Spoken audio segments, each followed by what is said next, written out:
Hey, everybody, and welcome back to another exciting episode of the VOD Squad, the show where we talk about streaming technology. This is episode 235 on May 19th, 2021. I am Clyde, and today I am joined by Matthew Russ. Hello, everybody. Jimmy Trammell. Hey, guys. And Michael Eston. Howdy, y'all. What up, guys? What is going on? It's been May is here and halfway done. School is going to be done soon. Thank goodness. I think it's been a weird year, so I can't wait for the school year to be over with, and we can start again with a normal year this year, because this has been a weird one. I'm excited to be done with this school year. Very much so. Yeah, I agree completely. I don't have a job that is impacted by the schools, but I gotta say, I swear it feels like it's been about 3 or 4 years since the beginning of this whole COVID thing. It just felt that way, didn't it? On a brighter note, though, we are getting closer to 300 episodes. No, that's true. We are. What do we do for our 300th episode? I mean, Well, besides the obvious. Well, we've got about a year, 300. We've still like 70 episodes. That's like a year and a half away, right? Oh, okay. Yeah, that's true. Okay. He's looking forward to You it. He scared me for a minute. I was like, wait, what? Okay. Well, we're getting close to 250. Maybe. Yeah. Okay. There you go. That's fair.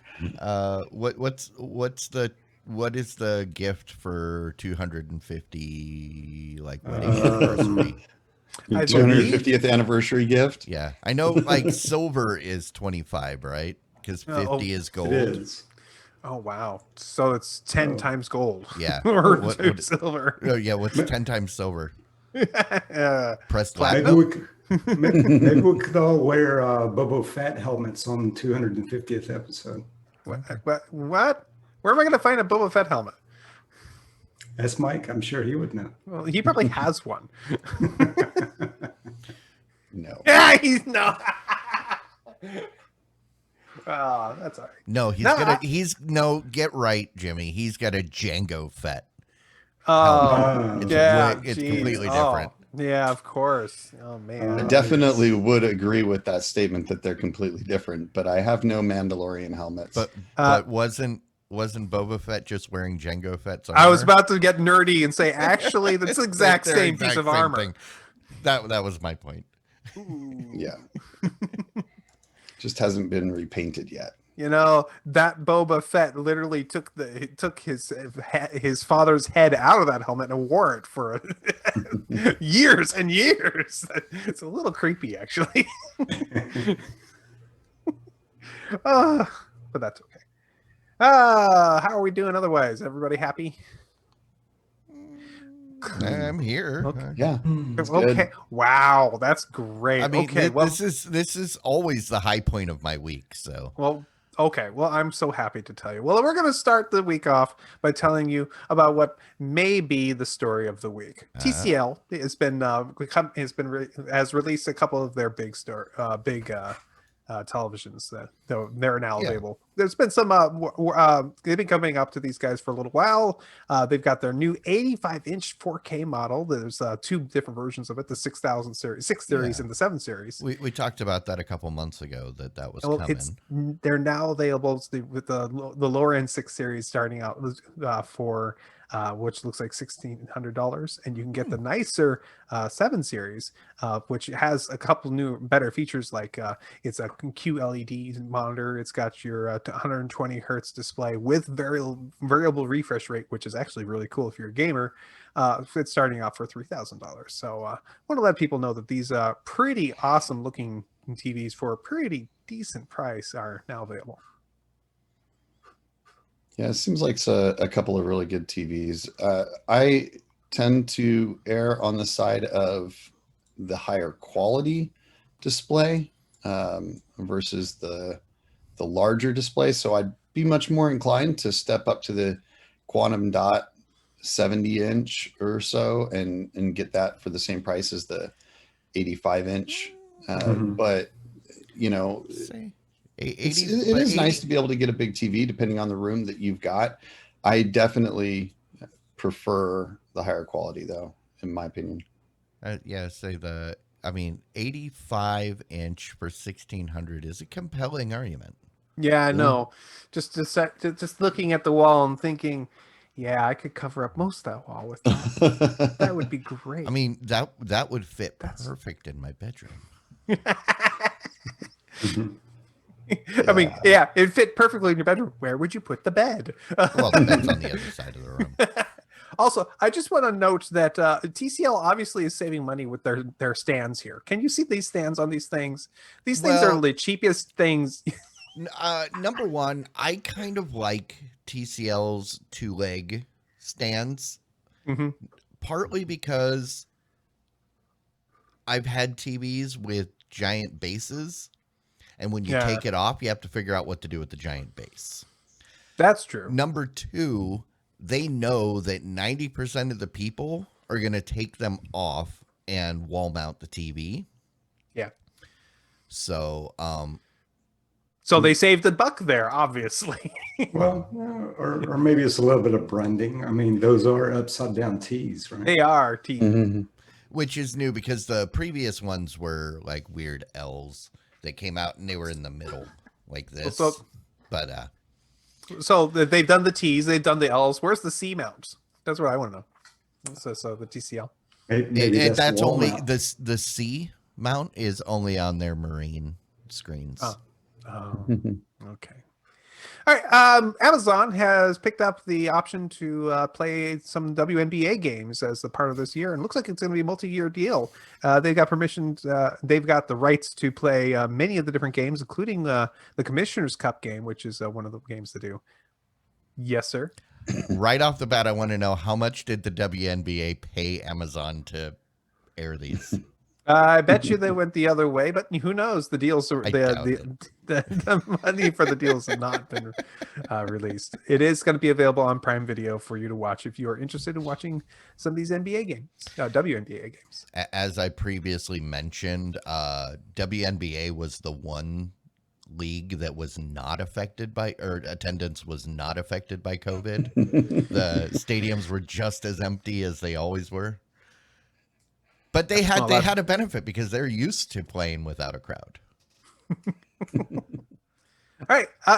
And here we are with a story which some experts say is the story of the week. Disney has made some decisions about how they're going to be releasing their movies. Some of their movies, they are going to continue to do their kind of day and date release with the release of their movies on the Disney Plus platform simultaneously for a fee.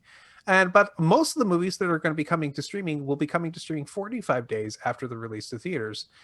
This is a huge, fairly large change from the old time of being a 90-day window between the two releases. This is kind of the thing we've all been wondering, how is this going to shake out eventually, since we know that streaming is going to be much more important in the future, and that 90-day window was so solidified. What do you guys think of going to 45 days? I don't care. I mean, Mr. The Clyde? obvious question is, what's the impact on theater chains and stuff? It's interesting to me because I still love going to theaters and would go to a theater if they were open like normal and had the movies that I wanted to watch. You know, I'd go, especially to the nicer theaters like Alamo Drafthouse or whatever. You know, the key is that I think theaters are going to have to compete on more than just being the place where you can see the movie that's only available to you. It's going to have to be a place where you like going for for the specifics of that theater, you know, the food, the comfortable seating, the big screen with the great surround sound and stuff like that. And you know, for me, action movies will still be best experienced in regular theaters. All I know is none of the theaters I actually like are anywhere near me. So, yeah, I have no interest. I will say that Free Guy movie is the only movie that I'm actually kind of interested in. But, yeah. Well, Good now you to only have to know wait if 45 days to watch it in your own home. Which just means Yeah. I'll probably never watch it. Oh. Well, it's good to know in case we do end up doing a movie draft, not to get this one because Clyde is interested in Yep. 45 days does sound about right, though. I mean, you know, with, you know, other, It's better than 90 days, definitely. or like, you know, with Warner Brothers, right? Or who is it that's releasing it on the That's Warner on HBO Warner, Max. right? On HBO Max, right? But I Which mean, they, still, they do same day, right? The stuff that they did same day still was the biggest draw in the theater. So, you know. Yep. Yeah. Well, being the biggest draw in the theater right now isn't much of a claim. There's very little really competing for that. I mean, I think better. The real question is what is the impact? And I'm not sure that it is that much, because really, if you weren't willing to wait 90 days, you probably aren't willing to wait 45 days, right? Like if you're one of those people that wants to see the movie on release date or as soon as possible, you're still going to go see it regardless of whether or not you have to wait 45 or 90 days if you don't pay. The way I look at it, doesn't matter what the reason is, bragging rights are bragging rights. We could have the most downloaded podcast on a weekend only because not one other single person uploaded their podcast that weekend. I don't care about the technicality. I'd totally brag about that.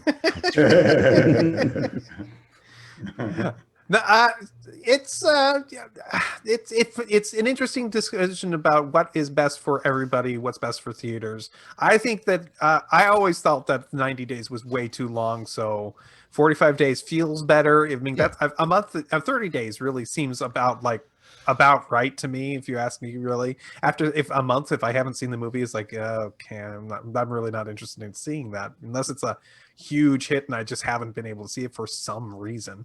I'm not going to go back and go, oh yeah, I never got to see that. I should go see it in the theaters. That's not really where it would be interesting to see what the typical movie grosses are in theaters. It feels like in a busy movie release time that the majority of your money is made within the first 2 to 3 weeks. And by that I mean like by far the vast majority of your money, not just a little bit, you know, like 80-90%. So if people are willing to see it, I don't think that that difference is going to make that much difference. And like you said, people are wanting to see it right up front. If they're going to go see it, they're not going to pay full price, you know, 8 weeks into the movie release, at least not most people. I gotta ask, can you guys hear that? Nope. Okay. I think I somehow ended up in Florida. There's like a hurricane outside. Well, if the show ends early, guys, now you know why. I heard something that sounded like an alligator bouncing off the roof. So Sharknado. Maybe. Alagafun? No, I can't do that. All right. So here's the story, which LG would say is the story of the week. They've made an announcement about their new line of speakers, their sound bars. They've got two models in particular they want you to know about. That one is the SP9YA, which is a 520 watt model, and an SP8YA, which is a 440 watt model. Both of those are going to be about $1,000 to $800. These guys are able to provide you with AirPlay 2. They're going to be setting up a room calibration automatically. They have spatial awareness, so they'll be able to like decide how to design the sound for your room automatically. It's an interesting lineup of new sound bars. They've also got some less expensive ones. Some the SPD7Y, LG is famous for their naming conventions, which is going to be a 380 watt model that's going to be providing you those nice sounds with 4K pass through for $399, and the SP7Y, which is and an SP2, which are two lower end models that one's actually more expensive. It's $450 and $179 for the other one, which are ones that are going to be set up for your television to have the nice 5.1 and 2.1 sound solutions. Yeah, I'm not paying $1,000 for a sound bar. Oh, why not? 179. It better be really good, and I would consider it. But yeah, $1,000. You can get a lot of home theater goodness for around $1,000. Yeah. Is it just the sound bar for the $1,000? I thought it was going to be like a complete. It's a sound bar that speakers. has like a 5.1 channel with a separate setup. But they're It's doing still, they're not doing actual surround Right. sound. They're doing that simulated Dolby where they bounce it off the ceilings, right. which works. It when done right, it is awesome. I mean, Mike and I sat in that creative one watching that Fast and Furious Presents movie, and that was just a single sound bar sitting in the front bouncing the sound around the room, and it was awesome. Yeah. But yeah, I didn't want to pay $1,000 for that one either. I think that one was like $500, but still. I do think that the $1,000 one has the rear satellite speakers wireless. All right. From other information that I've read about it. So, all of the 3.1.2, those are all in the sound bar, but the one that's $1,000 actually has two rear satellite speakers. So Still. it's still very expensive. I think my issue is that my experiences with LG audio, it has not been terribly good from a soundbar perspective. Their soundbars seem to be very middle of the road from a sound quality perspective.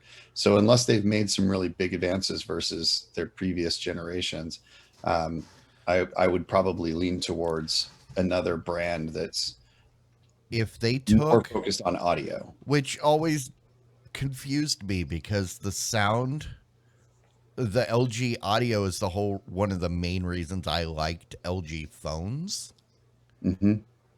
But it was like, home audio people, talk to your mobile division. They seem to get it. Yeah. I mean, you agree with me, don't you, that their soundbars have been pretty lackluster like I said, audio quality. their other offerings have never been really compelling. I mean, the phones are the only product from LG I've ever been like super interested in. I've had a couple LG TVs and they failed very fast and left a bad taste in my mouth. But yeah, when I'd see their stuff in the store, it just seemed overpriced for kind of the quality, the fit and finish, and sound was okay. I have an LG Plasma that's very old, and its audio quality was great on that one. In fact, without any additional speakers, it still sounds better than any other system in my house. Is that one of the ones where it still has forward-facing speakers? That's why. Yep. Yeah. My new LG TV has absolutely atrocious sound. Yep. It's total garbage. And so that's, pretty expected, though. Most TVs have pretty garbage sound. And so I don't I have an LG TV. I have an LG TV, but I've never heard it sound. Yeah, I was gonna say, Yeah. even Jimmy, who has the It has expensive LG, speakers. doesn't even use their sound.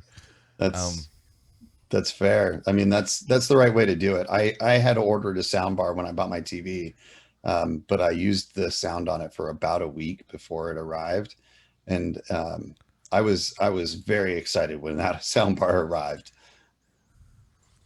Very cool. All right, we have a story here, which 4 out of 5 citizens in Mumbai agree is the story of the week. Amazon is debuting another free video streaming service, but this time in India, which sounds like a really crazy idea to have a streaming service that's already available there for free, which is IMDb TV. And now they've released another streaming service, which is called Mini TV, which mostly has older titles available for that region. But if you think about the huge population of India, this actually might be a really smart play by them to kind of corner that market. So there you go. More content for our Indian watchers and listeners. Looking at this picture, I'm sorry. Is the Amazon smile getting more and more phallic? So it used to have like at least some sort of a point to make it an arrow, but it does that logo there. It's just so you know, rounded now. It's been like that for a while, actually. Okay, I guess I haven't noticed it. And your mind is clearly in some gutter somewhere. No, I think he's talking about the Silicon Valley reference there. No, but yeah, that fits. It's undeniable. They made a minor change a while back, and you are correct. When they did it, it was not a good choice. Jeff Bezos telling everybody what he's gonna do, what he's doing.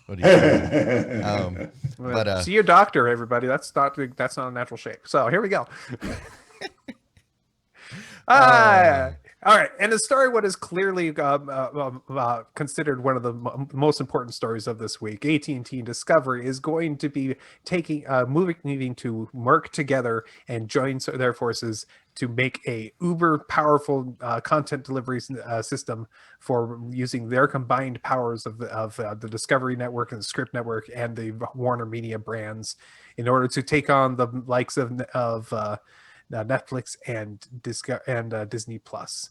This is not something that we're going to see in the short term. There's a lot of things that are going to be happening in the background for them in order to make this happen. But this is something that they will probably be doing to create a bigger, newer channel solution in order to try to gain, more ground. And Clyde is already very, very. No, it's just the way they're doing this. It's because if you want to take on Disney Plus, okay, you already have a platform that has a bunch of stuff in it. Bring this into HBO Max. Make it another tier. You got HBO Max Plus, Ultra, whatever. Do it that way as an add-on that's in there rather than doing your normal AT&T thing and bringing up a competing product alongside and saying, we really don't want this to compete with our other thing. Or they said they would limit what it offers to avoid undermining HBO Max. Well, there's your problem. I suspect that that's exactly what they will do. They'll come up with some new system and call it HBO and T plus Max Go. Yeah. Their real strength is in coming up with good new names for their products. And so that's probably what they'll do. Come up with a new product that has both of them combined, get rid of the old one and give it a clever name like they tend to do.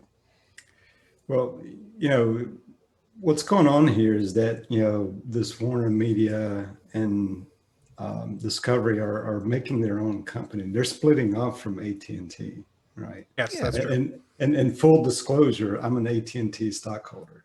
Okay. Right? So I'm going to get a stake in this new formed company as well, right? And I'll see my stock price diminish a little bit, as well as the dividend that I'm making off of that stock. So, but all that, I mean, I don't know, maybe financially it'll work out okay, but the real thing I want to know, am I going to be able to keep my HBO Max free subscription by being an AT&T subscriber when they split? Probably not. I'm probably going to have to start paying for it. Well, wait, AT&T's not losing Warner. Yeah, Well, they're splitting that's off into kind of what they're another announcing here is company. that they're Okay. going to split it off and make Oh, its own I thing. was thinking, I read it as they were losing the Discovery side, but No, keeping the Warner. they're working together in order to try to make this new Yeah. weird Yeah. conglomerate. AT&T thing. in Discovery, right? Gotcha. Normally foes. Yeah, Now yeah, they're going yeah, to split okay. off what No, I Warner read. Media. I think I read this wrong. Okay.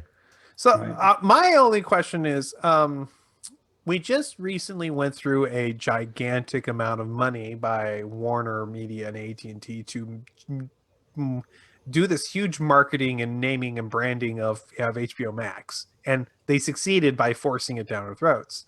And we got this other giant branding of Discovery and a bunch of different shows being kind of shoved in there, kind of, and that's a lot of money being trying to make that branding work with Discovery Plus. And I feel like now it's somebody at marketing somewhere is making just bucks, not big bucks here, Well, because they're like, I mean, more rebranding. Yes, let's do it. Yes. I kind of agree with it in a sense, at least from a management standpoint, because I mean, what they're saying is, okay, AT&T, it's a telecommunications company, right? And Warner Media, they're a media company, right? So let's let the media guys do their thing, and then the telecommunication guys do their thing, right? I mean, that's essentially what they're saying, and they're doing this partner with Discovery, of course, right? But from a management standpoint, it kind of makes sense, but I don't know. We'll see. But the whole what Matt was just talking about, the whole marketing branding thing, is going to be an issue for them, right? Yeah, they're going to have to do it all over again. Yeah, they just did the Discovery Plus. Right? Yep. And it's not easy to do it right and to have a success to that. And they've got 2 successes in a row with that. Can they pull off a third and not screw up all this? I don't know. Probably won't screw it up, but I don't see why this seems ridiculous to me. I don't know. In some ways, yes, but I mean, splitting it up, like I say, from a management perspective, it does kind of make sense. But yeah, they do have a marketing problem, no doubt. I mean, I think that this kind of undersells the story, right? Like Clyde, what Jimmy's talking about is the real story here. Yeah. The business transaction of separating those out is really the story, because I feel like one of the things we've seen with AT&T is, I was joking about it with the name, obviously they have marketing issues, especially around their media divisions, and AT&T is just not handling this business well. It needs to be free so that it can make its own decisions. I haven't seen a lot of really great decisions from AT&T related to these media division companies. Okay. All right, we have a story here, which is obviously the Apple Audiophiles story of the week, is an announcement from Apple that they are going to be releasing a higher quality versions of their audio for Apple Music starting next month. This will be available sometime in June and will provide you with the ability to have Dolby Atmos audio out of either the iPod or out of Android using the service, or using their new spatial audio systems, which is available in some of their headphones that they have. And they will be providing lossless audio to devices that support it. Because Atmos works great in headphones. That's why I refer to this much like the IMAX in the theaters I refer to as Limax, because it's not. I refer to this as Dolby almost. It's great. Okay. I mean, better sounding music is good.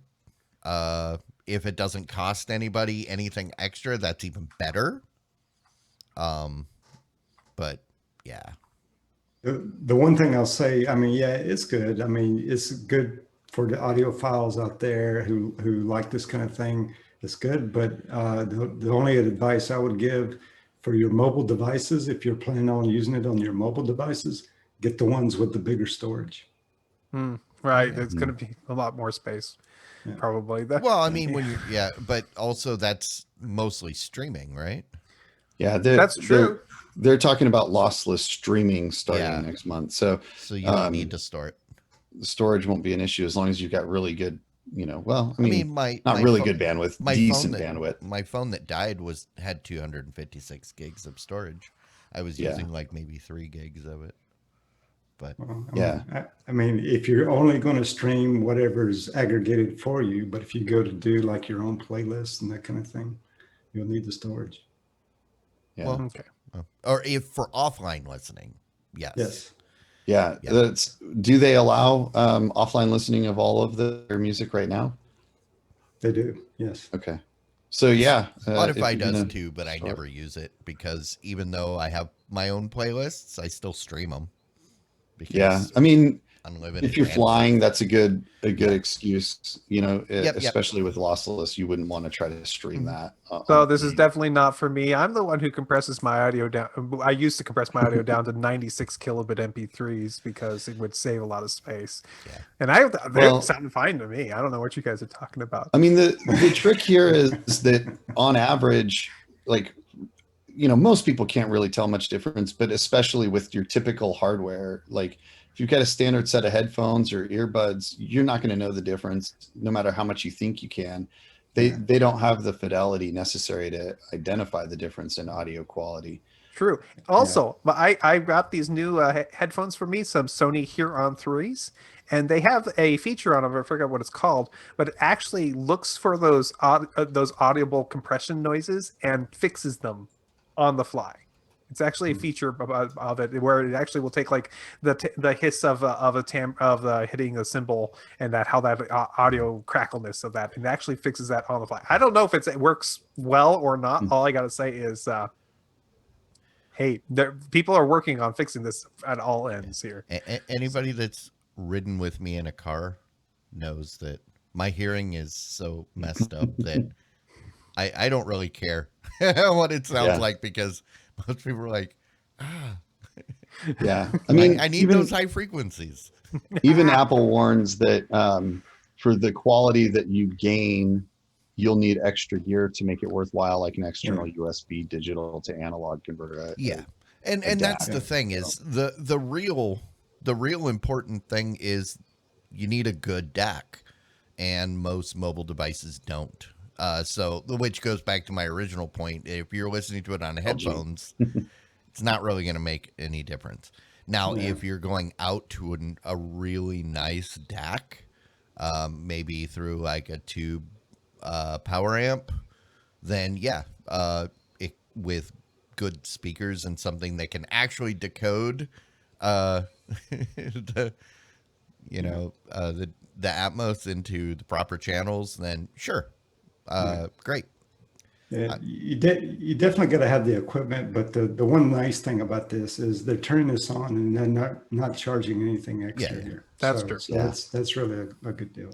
Yeah, it's one of those features that it sounds great and they're able to brag about it, but most people aren't gonna really have any kind of benefit.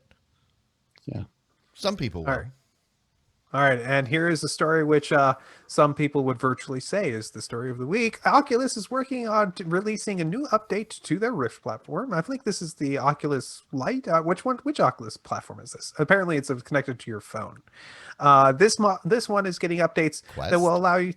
Is it the Quest? Okay. This one looks like will be updated to get a little bit more features with your phone, including the ability for you to overlay yourself inside your own game. So you can set up a camera and literally see yourself doing your workout. You also, if you have a newer version of iPhone, it looks like an iPhone 7 or better, you'll be able to see your notifications while you're in the middle of your game, because that's exactly what you want to do in the middle of your game, right? See that pop-up that says that, oh, you do need to be somewhere in 10 minutes. Maybe I should stop playing. That is a cool feature. anytime you can help a person not get lost in their game and make it to their meetings on time, that's good. What are you doing on your quest when you should be on a meeting? Well, I mean, you got to take a break in the middle of the day so that you can, keep That's fine. keep energized. No, but I think that's a cool feature. I don't know that it would make much difference for most people, but it's kind of a cool feature. The idea of watching yourself play one of these games and seeing what it looks like, that's a bad idea. Nobody ever actually wants to know how much of a moron they look like when they're playing video games. Actually, I do, so I stopped doing that. Oh, that's what I look like? No. No, I mean, but Stop. if you're having fun, it doesn't matter. What does it matter, right? Like, you're not doing it for people to see. You're doing it to have a good time. I Doesn't can't matter if you look like an idiot. I can't bring myself to watch videos of me sitting in this chair talking every week. I don't want to see videos of me stumbling around my living room looking like a moron. What if it made you millions of dollars?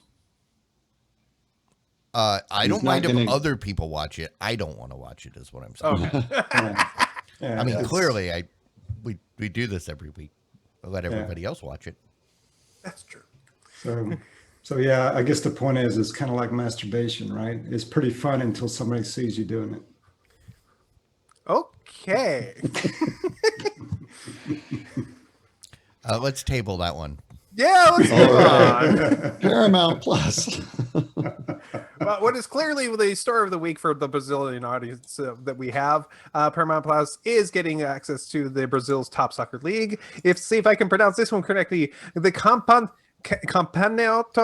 Brasileiro Série A, Brazil's top league, and they're going to get that. And Paramount Plus is going to be able to do an U.S. English language broadcast version of that through 2023. See, that one's more complicated because it's Portuguese. Oh, well, you know, okay. Not like easy to decode using Spanish skills. More soccer. Awesome for people that like soccer. Great. Somebody out there is really excited about this stuff. So Well, that's good. I would say because soccer is a worldwide thing. Yeah. So absolutely. there's somebody out there. Sure. All right, here's a story which is definitely not the story of the week. This is a story about Roku and their devices that are being. They've had a way of you getting in and rooting the devices. This allowed some developers to get in there and do some modifications to the system and add their own software on top of it without having to go through the Roku store. But looks like it required a specific kind of Roku OS version 9.4 or earlier using a Realtek chip, not Rockwell chip. And it looks like also at this time Roku has come up and fixed the hole that was being used on those devices. So even if you had one of those, it's very likely an update has been applied and you no longer have access to it. So I'm just curious, if you could root your Roku, what would you do to it that it doesn't already do? I was going to say this seems kind of pointless. It's not like it's a super powerful device. Like when we hacked our Xboxes, that allowed us to play games and create backups and do things, play media. There wasn't streaming media at the time. People didn't have network attached storage. So then, you had a powerful computer that you could do other stuff with. Yeah, I don't get the point. I don't get the point of One doing advice I'd give, though, if you are going to do something like this, don't have any financial information on that device. No, hell no. That's true. For sure. All right, and here's a story which is obviously the story of the week. If you are a guy who likes to adjust the TVs for a living, a professional has gone out and done a review of the Apple TV's auto calibration utility, which Calibrator. which allows you to calibrate your TV with the Apple TV device and an iPhone. He's gone out and said that, with lower end TVs, this probably would do a pretty good job, but with the higher end ones, it tends to make the screen bluer. So the man whose job is very likely close to being replaced with an app. Well, to his credit, if it worked well, he would probably be on board because it would make his life easier. He would still charge people the same amount of money and then just use the Apple. And he wouldn't be out there saying anything about it. The fact that he is makes me suspect that there might be something to it. But also, I don't trust the auto calibrator anyway, because I mean, as I realized over the last couple years, I apparently don't see color the way everybody else does. Oh, are you, sir? Are you colorblind? No, I just see, like, I used to, when I was married, I would get into arguments or with the wife about, I would say that things are green, and she's like, "You're crazy. That's blue." I'm like, "No, Right. it's green." And then, but I figured out there's certain things that, yeah. So if I used an auto thing like that, it probably wouldn't look good to me anyway. The problem with in my opinion, the problem with auto tuning or with, just tuning the display is that it assumes all content is recorded and prepared in exactly the same way, which is very definitely not true. Yeah, it helps to have a solid base, but you probably can do that with your eye on your favorite show, and at least that one show is going to look really good, and everything else is going to look good, right? There's just going to be differences in the way that shows are recorded anyways, so you can't really adjust. It would be great if you could have an app or a device that would auto adjust it every time for every show, but unless it's doing that, it's not going to really be all that perfect. Also, the thing that confused me when they announced this is it uses the front-facing camera, the low-resolution camera. That doesn't matter. That doesn't matter. It just I know. needs to have... I didn't say it did. I just said that's the thing that's always kind of confused me. Because if you're going to try and calibrate something, wouldn't you want the higher resolution? You would probably want, or at least the larger sensor or something like that. Yeah, I mean, better fidelity. Maybe if you get such good fidelity, you can see the pixels, and that's a problem. You need to have that worse quality. Okay. Who knows? All right. And what is clearly the story of the week for people who like to read their podcasts? Spotify is automatically transcribing their podcasts. That's right. You'll be able to watch a line-by-line feed of the show that you're listening to, so you can read it at the same time. And if you wish to, you can go and find a transcription, scroll to a point where you're like, oh, there's the thing that they were talking about. Tap on that point, and it will bring up that point of the audio of the podcast, which is actually a pretty cool feature if you're looking for that. Yeah, apparently Zoom does the same thing, but we don't use it. This reminds me a little bit of like what you get in Kindle when you have a audio book and a Kindle book. That's pretty cool integration. Because depending on the book, when I'm listening to like a fiction book, it's no big deal. I don't really want to remember a specific passage usually, but you're not saving those bits to quote them. And I said you're not saving those witty clips from your fiction books to quote while you're in meetings. No, I don't do that. Oh, okay. I often feel left out when people do quote fests, and I can't remember any quotes because I don't really care generally. But what I would say is that, like, if I'm listening to a business or a software, like an architecture book or something like that, I don't listen to them a lot, but sometimes I do just to get through them. And so then if I could do a whisper sync and pull it up and bookmark the book so that I can go back to that important point, I think that would be really cool. And so I understand the value of it in podcasts, because a lot of the podcasts I listen to are semi-educational or informative. So. All right. Here we are with what has clearly been. So this week we had a lot of stories from Google I/O. A lot of people were expecting some large announcements for products and things like that. We didn't really get much of that, but we did get some things that do hit us in the streaming services section of the news.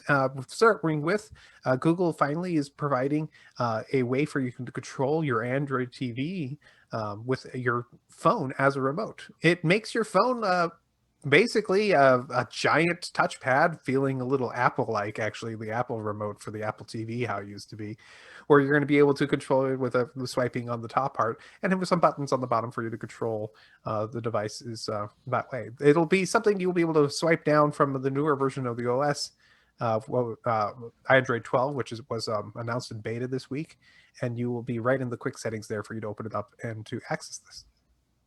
They didn't have this already? Yeah. That was my thought exactly. Like, really? There was a remote for Android TV previously. I don't remember one. Yeah, there was one. I don't know. Maybe they got rid of it years ago. I remember one before. I've always had a remote for my Roku. That's the only way I enter usernames and passwords to sign when I set up a new Roku. It's the only time I ever use that remote. All of my LG Android phones had a TV remote built in, except for my last one. That was the first one that didn't have an IR blaster. Very cool. But yeah, I don't know. Another thing announced at Google I/O was one of Google's little moonshot projects. This is called Project Starline. It is a quote-unquote magic window, which allows you to have a fairly large screen TV in front of you and a bunch of sensors around it, which captures you, and somebody at the other end of this video conferencing service has the same thing at their end.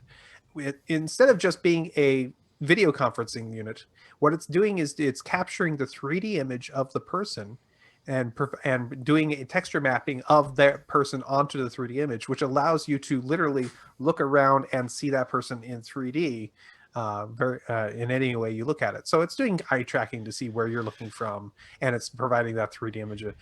Really, it supposedly, from what they've been saying, does a fairly good job of making it feel like that person is actually right there with you. But I think they're just doing that trick they've been doing in haunted houses forever, which was if you put a mirror at the end of a hallway and you stand off to the side with a light behind you, it looks like you're there in the room, you know. And because I'm looking at the thing on the table pointing up at the mirror, I'm pretty sure it's this. I don't remember what that's called, but that's exactly what they're doing. Well, it might more be like a hologram to me.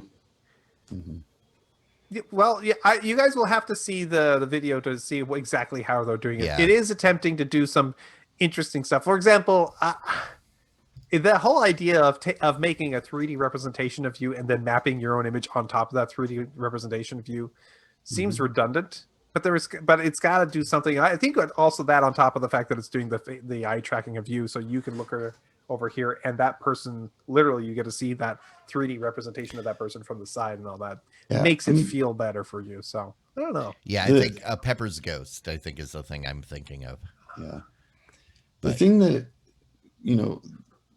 what makes a difference is the perception of depth on the person. And while, moving your head and stuff is not really that's not really what this is about, right? It's about making it look like the person is physically there. When you see a person there, you see that depth. When you look at a TV or a monitor, you don't. Your eye knows the difference between a two-dimensional image of somebody and a three-dimensional actual person. Even though like all the lighting is still the same and stuff, your eye can tell the difference. So it's really cool that they've found a way to do this. I just feel like there's really probably not that much value in this as it is. I wonder what the ultimate point would be. I don't care if my eyes are tricked into seeing you physically be there. I still know you're not there, and it's not going to make me feel more connected to you or less lonely because I have somebody that looks like they're there. They're still not there. You know, I don't think that will help that much, but we'll see what the other uses they can come up with. Yeah. Well, maybe it's the first step in the holodeck direction there. Yeah. Oh yeah. There you go. See, now that would be cool. Yeah, that's right. Just make this a video game, and suddenly we're all very interested. All right. Another thing we came out of Google I/O is we have the new updates for how developers can make Android apps for their cars for Android Auto. Looks like they've done some things in order to make it a lot easier for the developers to port their apps over to it. As we discussed in weeks before, that they've actually opened up a couple additional categories to the Android Auto system, including the parking app, a newer app, different navigation apps, and the electrical vehicle apps, like to track your vehicle or to find yourself a vehicle charging solution. So they are pushing as part of Google I/O to make this as easy as possible for developers to take their existing apps and bring it over to the automotive platform. Yeah, I'm happy to see that they're still moving forward. They haven't abandoned Android Auto yet. I had to go without my Android Auto for almost a week while I was between phones, and it was excruciating. It became immediately noticeable how dependent I am on, or how much I rely on Android Auto. And yes, they need to keep making it better. What's the difference between Android Auto and Android Automotive? There's no Android Automotive, I believe. I just called it the automotive platform. Is there an Automotive? I mean, that's what they're saying here, is that allows you to make them for both Android Auto and Android Automotive. Not certain. That is obviously something. There's no way to know. We can't figure it out. I think Android Automotive is a built-in thing for accessing the car sensors for electric or something. Vehicles. Okay. It says the electric vehicle, or the EV, is currently the only car with Android Automotive. Oh, Okay. interesting. For the Polestar 2 EV, whatever Polestar is. I mean, I don't know. It seems silly that they have a separate version for that, but whatever the reason, obviously it's good when you make multiple types of devices, develop one place and use it in lots. I think always a good thing. I think the difference is Android Automotive is a big screen that can do video, whereas Android Auto is more of just a interface between. Okay. All Android Auto is doing is just acting as the intermediary between my phone and my car. So Interesting. Very cool. All right. So Google has also updated their Google Cast, which is their ability to take some type of media from a device and send it off to another device. They're making it so it's much easier to transfer a stream. So already you could transfer music from one speaker to another, but other things like videos and other streams that you may want to transfer are now going to be available to be movable from device to device. For example, maybe you were starting watching the show in one room and decided to move to another room. That would make it easy for you to transfer using this. They also are providing what looks like stream expansion, the ability for you to go ahead and say, hey, play this on multiple devices simultaneously. And so this is just them taking their existing casting platform and making it better. this article was more interesting when I was thinking of this. Like, Disney calls all their employees cast members. I figured that Google fired everybody and they brought in a new team, and that new team made it easier to move audio between devices. That's a much more compelling story. Oh, okay. Yeah, I mean, what I think would be interesting is, it sounds like this is still, it makes it easier, but it's still not automated. I mean, for me, I have Echo devices throughout my house. I'd love to be able to start music in one room and have it just detecting my phone as I walk into the next room, and then just transfer the music with me everywhere I go. That It was should happen automatically. Android, Google owns everything about your phone, and might as well be doing that for you. that was the thing that Microsoft promised us back in the early 2000s. Yeah. Remember, but yeah. Yeah, I mean, this is a pretty cool feature to, be able to transfer from room to room. But the feature I'd like to see What's that? is if I'm watching TV, if it detects that I've fallen asleep, it pauses the show, right? Until I wake back up again. Then you're gonna have to let Google look at you All the time. all the time. But no, they would just tie into. Remember, we talked about there's that new Google Home that knows when you're sleeping. It knows when you're awake. It knows when you've been bad or good. So you better just be good. So could you put that feature in there for goodness sake? Yeah, Okay. absolutely. I mean, they're the same thing. They should just talk to each other and be like, hey, Steve, pause. Yeah, he's asleep. I agree. I think that is a wonderful idea. That's a feature everybody should have. By the way, your TV's name is Steve. Wait, that one? Well, Jimmy's, because Jimmy's. his echo told Steve to. Gotcha. Yeah, this is Larry. So sorry. All right. So also we had from Google announcement. One last little announcement from Google I/O is that YouTube Music is finally coming to the Wear OS. So interestingly enough, they Google said, "Hey, you remember this platform we made about watches? These Google watches, this platform that we it's basically Android on your wrist, gives you all your notifications, and can even run Android apps on it." Yes, I played some interesting Android apps on this watch, by the way, just to see if I could. You would think that they would have their own platform for music on it, and they haven't for a year.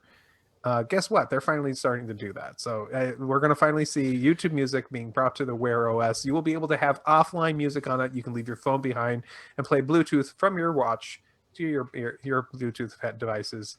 And if you wish to, you can do that. Can run without your phone for whatever reason you want to do that for. I don't get that. How much storage? This one has you can keep a whole 5 songs. Okay, the original shuffle. Guys, if it's like the Apple Watch, I mean, you get 16 gig here. Yeah. Right. Well, also Android does typically support micro USB, or not micro SD. But also, as part of this announcement, Google is working with Samsung on some of the next Android Wear watches, which is a good thing because Samsung actually made a pretty good good watch of their own. The only problem with their watch was it was running Tizen, and they finally figured it out at Samsung that nobody wants to make an app for Tizen. So back to Wear OS. But they're still, which is why they're now pushing Bixby even harder.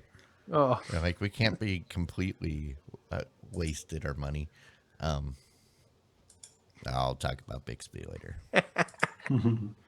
All right, and here's a story which is clearly the story of some people's week. Pornhub is using the AI technology that's used to remaster a whole bunch of different films to bring them up to 4K, and taking that same technology to some of the oldest erotic films that were out there, and probably some of them are either owned by Pornhub one way or another, or in the public domain. So if you ever wanted to see some of those old movies in glorious 4K, Pornhub has got you covered, I guess. What does they say? The porn industry basically leads the technology, and but this time they're actually a little behind. Are they? I mean, well, no, we've seen other. Who's using AI to fix old movies on a big scale? It's true. I guess that's only been done in a couple. Yeah, people have done it as like proof of concept, right? But nobody's actually done it on an actual production. My favorite silly thing about this story. My favorite silly thing about this story is that the image here is an image of a very pixelated picture that is not clear exactly what it is, but it's obviously something that probably shouldn't be seen, which is definitely not 4K, and so they're obviously upscaling it to make it look better. I mean, the interesting thing, like Clyde is insinuating, right, is that this is a pretty powerful technology, being able to boost video to 4K and 60 frames per second, and color correct the entire video so that it looks modern and current. It's pretty powerful. There's a lot of, in my opinion, a lot of good movies from the past that just don't look great, and this technology applied to those TV shows that you used to watch. I mean, you could rewatch MASH and it would look good. So I think you guys really buried the lead here, because they said, oldest erotic films, and I know most people are thinking like 70s, maybe 60s. No, this goes back to 1896. Wow. Okay. 1896, and it says the library of 20 scenes also includes an 1897 short. But the thing that really got me was the final comment, which it said, so if watching threesomes or kinky cosplay from the 1920s in 4K with plinky plonky silent film music is your thing, you'll know just where to find it. And as you know, what is with Rule 42 on the internet? There's a guy out there, that's his thing. All right. And okay, and the last story of the week, which is obviously the story of the week, Microsoft is taking their Internet Explorer and they are for real killing it in June of 2022. 35 years of having to deal with Internet Explorer, which has only been good in version, 3.0? I think was the only good version that I can ever think of Internet Explorer. All I know is I'll believe it when it happens. They've been saying that it was going away next year since 2014, 2015. And every year it's next year. Every year it's next year. So, I mean, they still have Edge, which is, for all intents and purposes, it's better. Internet Explorer. It's Chrome. So, yeah, it's better. But I mean, it's better, but it's still just an iteration of Microsoft's browser. So no, it's Chrome. No, it's literally Chrome. It is literally it's Chrome. Built on Chromium, right? It's all Chrome now. That's all Edge is now. Yeah. They're going to screw that one up just as good as they did the old one. But it's the fact that they're Internet Explorer itself needs to die. Because until it dies, you will still have applications that only work, that were only developed for it, which forces you to use it. Just like Flash. Flash finally died, and we are all free from Flash. And now if somebody comes up to you and says, oh, this requires Flash, you have the absolute right and power to say, laugh no, in their face. It does not really require Flash because Flash no longer exists. No, what you do is you on the off chance someone asks you or tells you that it requires Flash, you should always wear a trench coat, and you say like this. No. Like the Flash, the DC comic character. Oh, the Flash. I bought one of the original iMacs, and you could get Internet Explorer on that. Yeah. Yes, you could. You're missing the key line here, though. I mean, Edge has a built-in Internet Explorer mode, so you don't have to get rid of those old websites that only work on IE. The beautiful thing about that mode is that it's emulating some of the settings in order to try to open a page like Internet Explorer. It is not actually using Internet Explorer. The other beautiful thing is people like my dad will never figure out how to use it. So therefore, it's dead. It's gone. No, it doesn't matter. No, it does, because the reason, for example, USAA, when I worked there, we had all of our internal websites we had to have Internet Explorer configured on the intranet to use I can't remember, like IE7 settings. Yeah. It was a For compatibility thing. the websites to work because they were written in old .NET code Yep. that hadn't been updated, and so it had a lot of custom JavaScript commands that didn't exist, that should have never existed, but were written specifically for IE, and so you had to do that. This is still allowing that. So what I'm saying is, you're still going to have companies running old SharePoints that only work properly in IE. You're going to have companies running their own old intranets. So from an IT person, and that's all that I really care about, my perspective, it's not going to necessarily get rid of this bane of existence that is IE. I still have a guy who has to once a year run this report. And in order to run this report, he has to run it in IE and use Silverlight. Which Silverlight is actually dead. Yeah. So at which point I said, I thought we still have to do this. We have to make this work. Oh my goodness. I called the company up and I said, you can't do this next year. It won't work next year. Does it also include embedded video that only plays with QuickTime? No, not this one. Oh, Real Player. Sorry, it was Real Player. Oh, no! Oh, geez. Oh, well. Real Player, the worst video quality ever. But you got to give Real Player credit because they were the first ones to allow like streaming. Like what we're doing right now was made possible by Real Player.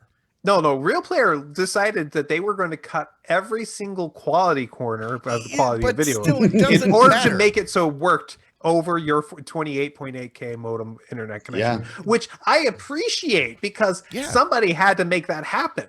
And they basically took that on and they kind of ruined themselves in the long run because they kind of like made this horrible product to do this thing. And they didn't evolve it well enough or fast enough for people to go, okay, this kind of sucks. We can't use this anymore. What are we else? Oh, QuickTime. That actually looks good, and QuickTime did look good for the longest time. I mean, at least radio on the internet.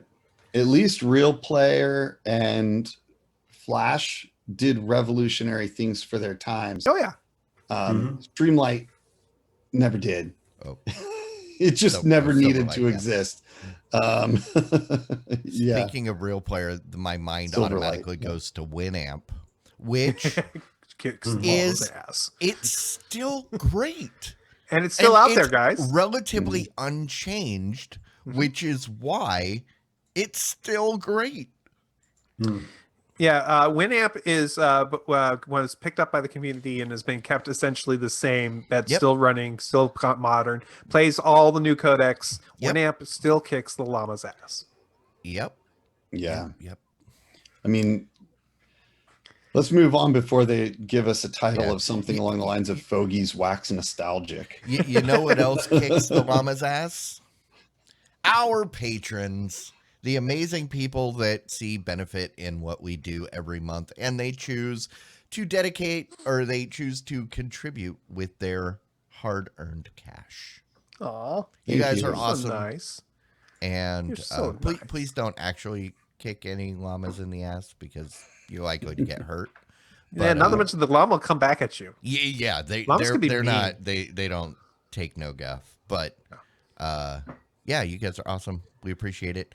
If you are realizing, hey, I would like to help these guys keep doing this weirdness that they do every week, it's really easy. Just go to patreon.com/thebod squad. They're very low bar to entry or low barrier. How low is the bar? $1 a month, once a month. Man, that is literally so low. That is literally the Patreon minimum.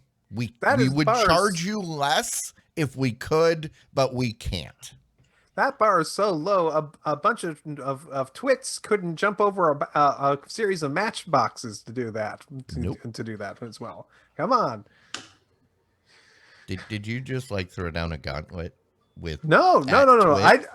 No, I'm sorry. I Oh. just referenced the Twits Olympics, which is a skit from No, Monty I was going to say, Python. because I'm okay with that. I'm okay with that. If you want to start a war with Twit, I that's don't think how you get our name out there.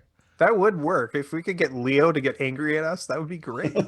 Because there's enough people that are angry at Leo that would come over here just out of spite. Leo, actually, I listen to your show every week, but sure, go ahead and get angry at us. That's fine. I don't care. It should be fun.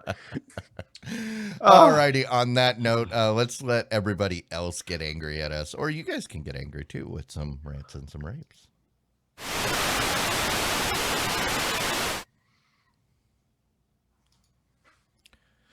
Rants, raves, anything in between.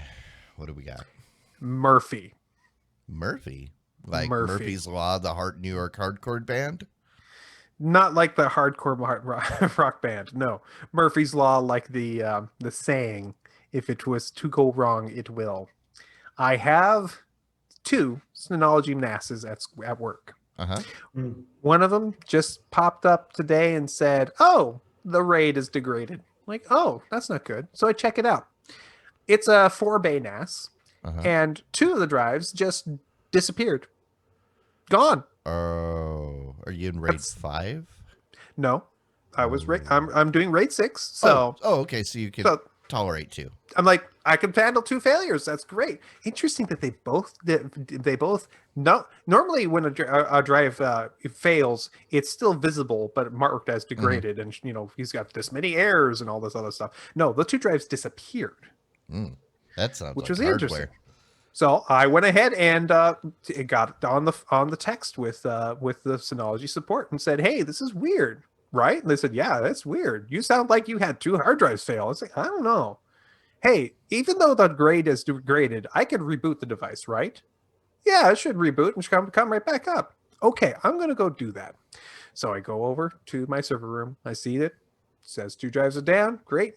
I shut it down properly. I wait a few seconds, try to turn it back on.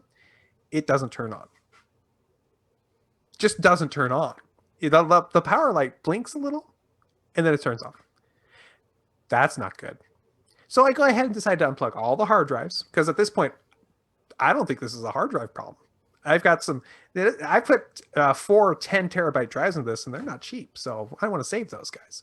Pull those out, pull the power, wait a couple seconds, plug the power back in, try to turn it on. Now the light doesn't even blink. It's just not booting. So I went ahead and called the guys and said, "Okay, I don't think it's the drives. I think it's dead." And after they talk about it, their various things, they're like, "Ooh, yeah, I think it's dead too. Hey, let's see if it's under warranty." Warranty last month. But the guys at Synology are awesome. They're honoring their warranty. They're going to go ahead and send me a replacement unit. It was very nice of them. I really appreciate that of them. They're really good guys. I still recommend Synology NASs. It's just that, damn that Murphy. That's it. That was my afternoon. Excellent. All right. Oh, Unfortunate. I guess I'll go next. Did your Synology die too? No, it did not. My Synology is doing just fine. Okay, good. I'm going to do something I've not done before, which is recommend a podcast. What? And that podcast is Star Talk. Star Talk is Neil deGrasse Tyson, your personal astrophysicist. So I don't know. I think they have a TV show too. I've watched that maybe a couple of times, not too many times, but I'm pretty steady with the podcast. And this week's episode was pretty good. They brought in Andy Weir to talk about his new book. Oh, don't say anything. I'm still reading it. Yeah, it's well, the only thing I'll say is just the title of it, right? Hail Mary. Yeah, that's fine. Right. But yeah, he comes in and talks a little bit about his book and all, the science fiction. But if if you like science, right, and you like it presented in an entertaining way, this is a good podcast, right? I think if you're a nerd at all, you'll probably enjoy this podcast, right? So I recommend, give that a try. Star Talk is the name of it. Star Talk Radio is what it's called. I unfortunately have, I believe that would be the third podcast that I have to not listen to right now until I finish the book, because I don't want to hear what he has to say until I finish the book, quite frankly. What book is it? The book is Hail Mary. Hail Mary. Okay. And it's hard sci-fi. It's the same guy who made The Martian. And so if you like that kind of thing, and I am totally enjoying the book. It's a little bit it's a little bit beyond the kind of sci-fi I like. Actually, it's not quite exactly The Martian. It's a little bit more my kind of speed, but it's still good. I'm still enjoying it. I'm trying to finish it. It is sucking up most of my time when I'm not dealing with synology masses. I tend to be more aliens, like the movie sci-fi. So hard sci-fi can be enjoyable, but I'd rather have aliens blowing things up. This makes so the podcast sounds up my alley. I'll have to check it out. Yeah. Yep. Say and I got one more thing to say. Mm-hmm. And Clyde, you're gonna like this. You're switching to Android? Bosch 7th season coming out this summer. Oh, even better. Yeah. I'm still of the opinion that I think they should have just ended it with the last season. It was the perfect out. Everything was tied up. Maybe it was, but But I'm not gonna say no. I'm not gonna say no. I'm not going to say no either, because I think it's a well done show. I've enjoyed every season, and even if this 7th season is not as good as some of the other seasons, it's still going to be pretty good, right? Because I mean, it's just a well done show. Yeah. Cool. So I haven't watched a ton of shows lately. I did watch the most recent episode of American Idol, which this year I'm enjoying it. I generally only like half watch it while my wife is watching it. This year there's some actually good musicians in my opinion. Though the only thing I wanted to mention is that one of the judges is Luke Bryan, I think is his name, Brian or whatever. He's a country singer. He performed this last episode, and I just couldn't help but think that he's not even good enough to make it into the top 10 on his own show. It was okay. He wasn't bad, but I'm impressed this year with how good the singers are that are performing. That's the guy I always think is Chandler. Every time I see his face, I think it's what's his face from Friends. Yeah, Chandler Bing. Yeah. That's Chandler fair, Bong, right? Like that episode. Anyways, I thought that was funny. Still watching Alone, almost done with the current season, and the real thing for me though is I recently read a new book that was a little departure from my usual. It was called Thank You for My Service by Matt Best. And he's a ex-Army Ranger that this is kind of like his life story. He's one of the founders of Black Rifle Coffee Company. Oh. And he's also known as mbest11x on YouTube.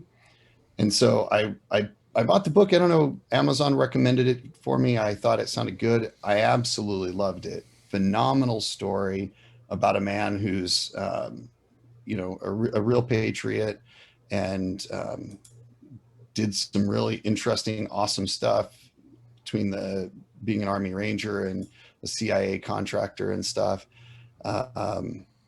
Really, really cool. Absolutely hilarious. It's a hard R from a language and topic perspective, but it's a good book if you're okay with a little bit of vulgarity and language and stuff. but really, really great book. And so then I started watching some of the Black Rifle Coffee Company ads on YouTube, and his YouTube channel, and he's got some pretty hilarious stuff there too. So maybe if you like guns and patriotism and stuff, you might enjoy some of those videos. So Thank you for my service. Yeah, thank you for my service too. Okay, based on earlier conversation, I think this is going to be a little bit awkward because I came here to discuss and completely spoil a new book by Andy Weir called Hail Mary. Oh no! No, I'm just kidding. So for those of you that have been following the ongoing saga of Clyde's phone, and otherwise known as the product that made LG quit the mobile phone division, or yeah.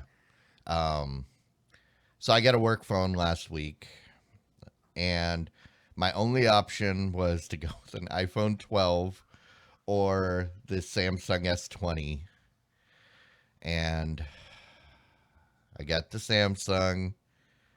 I crossed my fingers because everybody says, "Oh, it's no longer TouchWiz. It's so much better." I didn't say that. No, I didn't say you. I said people.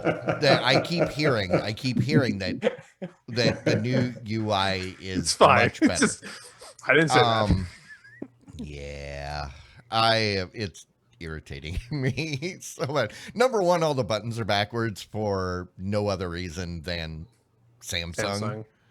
So I've been using Android since 2010, 2011, and the back button's on the right, isn't it? It's on the wrong side. They put it on the right, don't they? Yeah. What's wrong with those people? And the other thing that's driving absolute crazy is if you swipe on the clock, it like goes to this weird menu rather than unlocking my phone. Well, when I'm using my phone, I swipe right there. So it keeps taking me into some stupid, oh, sorry, you can't see it. I swipe right there. And so it keeps right across the clock. So it keeps taking me into this sub mode that I don't want. I can't turn it off. Yeah. But so let's see if I can do it. Yeah, I don't know. Let's see, but either Sorry, way. Clyde. Well, are you able to install your own apps? Oh no, I've got my own apps on here. So are you able to install your own launcher?